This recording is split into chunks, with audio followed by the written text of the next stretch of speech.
A wild leopard cub loses its mother and finds an orangutan instead. What happened next stunned everyone. Could this be the most unexpected animal bond ever? What would you have done in Ranger Leila's place? Tell us below. The sun stood high over the African escarpment, painting golden shadows over rock and scrub. A mother leopard slinked through the tall grass, muscles rippling, her eyes locked on an antelope grazing just beyond a narrow ridge. The wind was still, the world breathless. With precise silence, she crept closer. Then, a single misstep, the antelope startled and bolted. The leopard gave chase, powerful and fast. They reached the cliff's edge together. The antelope leapt across the chasm with desperate grace. The mother leopard followed, but the margin was too narrow. For a heartbeat, she hung in midair, a perfect arc against the midday sun. Then she fell, down into the abyss. From the tangled underbrush nearby came the heart-wrenching sound of a leopard cub, its cry high and helpless. Alone, miles away, Ranger Leila was patrolling the park's outer perimeter when she heard it. Not a sound of threat, but of loss. She drove toward it, heart already knowing. She found the scene. Claw marks in the dust, tufts of fur, shattered silence. And then, under a thick bush, the leopard cub, trembling. She crouched, speaking softly. The leopard cub didn't flee. It looked at her, as if asking why. Carefully, Leila took off her ranger jacket and wrapped the small, shivering body. The leopard cub didn't protest. It simply lay still. The midday sun beat down on the open-air courtyard of the conservation center. Inside the clinic, Leila wiped the last of the milk from the leopard cub's muzzle. It had fed, though silently, its golden eyes never leaving hers. The vet's diagnosis was clear: too young to be weaned. But raising it would mean imprinting, and imprinting meant taking away its wildness. Leila leaned against the doorway, torn. She had rescued many animals before, but this felt different. She remembered other orphans. Some too injured to be saved, some too far gone, but this one had a chance. Her eyes drifted toward the large enclosure nearby. Byru, the orangutan, sat alone, gently pulling at a hanging rope. His movements were slow, deliberate. His eyes, the eyes of a creature who had seen more than he understood, followed a butterfly passing above him. She had raised him from infancy after a raid on a legal wildlife trade post. He was different from the others, quiet, deeply observant, and heartbreakingly human. Could he? Leila turned back to the leopard cub, who was now curled in the corner of a warm crate, tail twitching softly. It was a wild idea, but then, some wild ideas are the ones that save lives. The enclosure was green and open, dappled with sunlight filtering through a network of trees and man-made platforms. Leila stepped inside, her arms wrapped around the leopard cub once more. Byru watched from his perch. She moved slowly, her boots crunching on gravel, the midday light washing over them all. She crouched near the shade of a low-hanging tree and placed the leopard cub on the soft earth. Byru tilted his head. Then, slowly, deliberately, he climbed down. The air was still. He reached the ground and walked forward. The leopard cub made a small sound. Not fear, not warning. Just something ancient.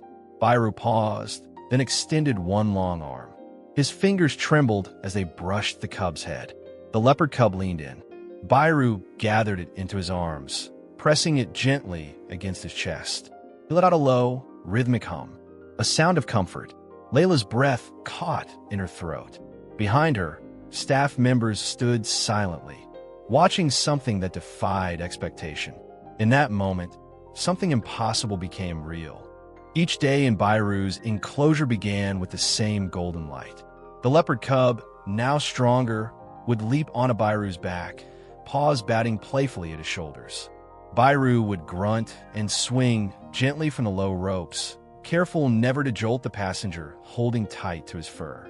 He helped the leopard cub learn the rope ladders, guiding with soft touches and patient glances. At first, the leopard cub tumbled more than it climbed, but soon it was scaling platforms and darting through foliage, agile and bold. Sometimes it would pounce on Byru's long hair, sinking its tiny teeth in a mock attack. Byru would respond with a careful roll, always mindful, always gentle. They napped together beneath the broad-leaved fig tree, the leopard cub's body draped over Byru's arm. Leila watched daily from a wooden bench under the midday sun, scribbling notes in her worn leather-bound diary. She sketched their poses, their games, their silences. Visitors came, their voices hushed in reverence. The other rangers began calling them the brothers. One afternoon, Leila closed her diary and wrote, "I've seen maternal love in lions. But this is something else entirely. It is chosen love." For a while, it seemed as though the sun would never set on their shared world. But nature is never still. The leopard cub grew leaner, faster, its steps more silent, its gaze sharper. One afternoon, under the blazing sky, it stalked a bird perched on a low branch. It didn't catch it, but it tried. Again and again, Byru watched. He no longer joined the games. He began sitting apart, eyes always following. The leopard cub climbed higher each day, sometimes scaling the enclosure walls, testing boundaries. Its naps became lighter, its instincts louder. Byru still offered gestures of play, but they were met with distracted glances. The cub was changing, and Byru somehow knew. Leila noted the shift, her heart heavy. In the quiet hours of noon, Byru would sit alone, watching the rustling leaves. The leopard cub, now a juvenile predator, lay nearby, but not close. Not touching. It was no longer a question of if the wild would call, but when. Weeks later, under the harsh clarity of midday sun, news arrived. Funding, rewilding, a list, and on it, the leopard cub. Leila sat in her small office, the walls lined with faded wildlife posters and field guides stacked in quiet testimony to years of work. The memo trembled slightly in her hand. She read it twice. The words were simple, but their meaning landed with weight. She rose slowly, left the paper on her desk, and stepped out into the light. Dust clung to her boots. The air shimmered. Leaves stirred but barely moved. Around her, life went on. Chirping cicadas, distant antelope grazing, but Leila walked as if insulated by a hush. She passed Byru's enclosure. He stood by the fence, unmoving. His eyes found hers, solemn and still. He did not gesture.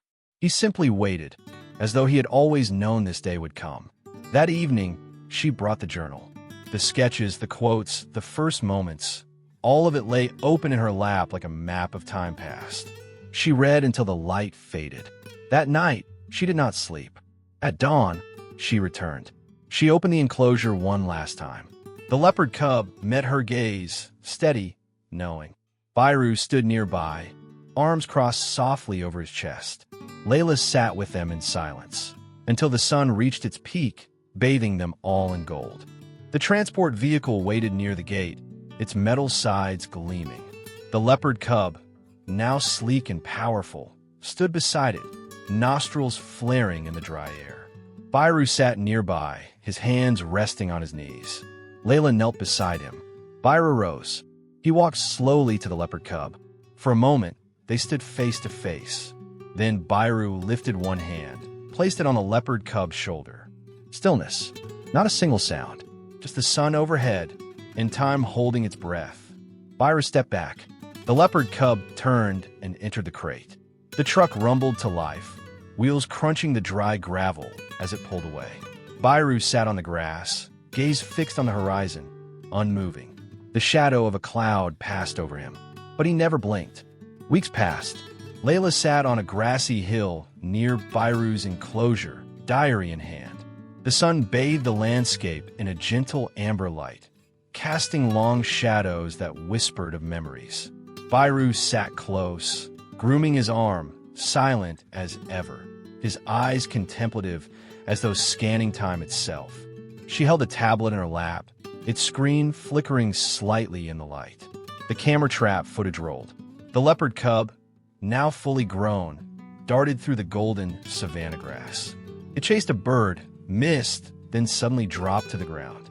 It rolled in the dust, paws batting at something invisible, as if wrestling a friend that only memory could see. Leila smiled, her breath catching. Her eyes misted not with sorrow, but with reverence.